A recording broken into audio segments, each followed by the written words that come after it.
This segment is sponsored by Faith Hospice, making a difference in the lives of hospice patients and their loved ones. The holidays can be a difficult time for people grieving the loss of a loved one. For many, that empty chair at the table brings unimaginable pain. Lindsay Timmerman is a bereavement counselor with Faith Hospice, here to talk about making it through the holiday season while grieving a loss. Hi, Lindsay.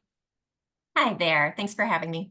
Oh, I'm glad to. This is such an important topic. So many people suffer the loss of a loved one, and grieving is different for each person. But is it normal to feel that you just don't even want to celebrate the holidays after you've lost a loved one? Do you see that a lot? We sure do. Like you said, grief looks different depending on who you are and what your relationship with that person was. But statistics right now, I think it's 57% of people in the last 3 years here in America have lost a loved one. And for some folks, they're just not wanting to celebrate the holidays at all. Some might be feeling really into it, but it just depends on you and that individual connection.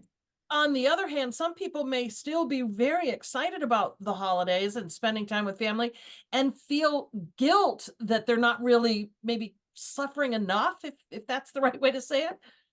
Yeah, I think that's normal as well. I try to remind folks that the part of you that's feeling guilty, that's that part of you that does miss that person, right? That's that little voice speaking up and saying something is different. But just because something is different, just because you have that little voice inside you, does not mean it's wrong to be happy or excited if those traditions are bringing you comfort and joy right now. That's a good point. This is a time when we're gathering our friends and family near, so it also presents the great opportunity to honor our loved one whom we have lost, right? Yeah, absolutely. Some families will choose to do something specific and special. I've heard of things like before Christmas or before the holiday you celebrate, writing down a special memory and putting it in a stocking, and then you pass that around at the family gathering, pull it out and read that memory. Mm. In my own family, when my grandfather died, our grandma asked us to bring a Christmas ornament that reminded us of him, and we put it on a Christmas tree. So things like he used to have king mints in his pocket at church, so someone made an ornament out of king mints, and that was kind of a cool way to have kids participate. But for some families, that might feel like too much, like it's not organic to them. So I would say if it's something that feels life-giving, then go for it, but you don't have to force it. Do whatever feels most organic to you and the ones you love. What about folks who may find the holiday season just too overwhelming? What about them? What do they do? You have every right then to be a Scrooge this year, to be a Grinch and say, right now, this is not for me.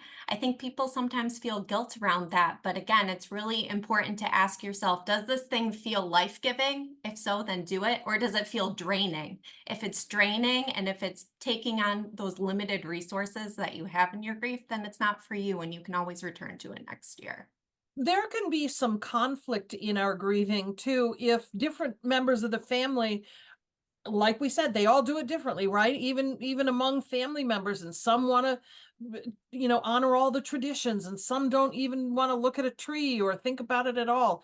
How do you get everybody to come together and not feel that conflict so intensely? I think the first important thing is remembering that grief will look different for everyone in the family. And just because their grief looks different than yours doesn't mean they're doing it wrong. So, for example, developmental level and age plays a big part. So, the teens and the little kids in your family are going to express it differently than the adults who are really grieving a connection that was much longer. So, the first most important thing is to communicate what you anticipate your needs might be and what you anticipate the needs of your dependents might be. Also, if you're hosting, maybe have a space in your house where you just acknowledge to your family if you need to step away, it's okay to go down to the basement for a little bit. It's okay to ask your brother to step outside with you and go for a walk. If you set that tone, people are going to feel more freedom around doing what they need to. All right. Well, the holiday season, a time of great joy for a lot of people, but the suffering does come in when you're grieving the loss of a loved one. If folks want more information about Faith Hospice, you can visit their website. It is faithhospicecare.org. Lindsay, thank you so much. Yeah, thanks so much. Bye now.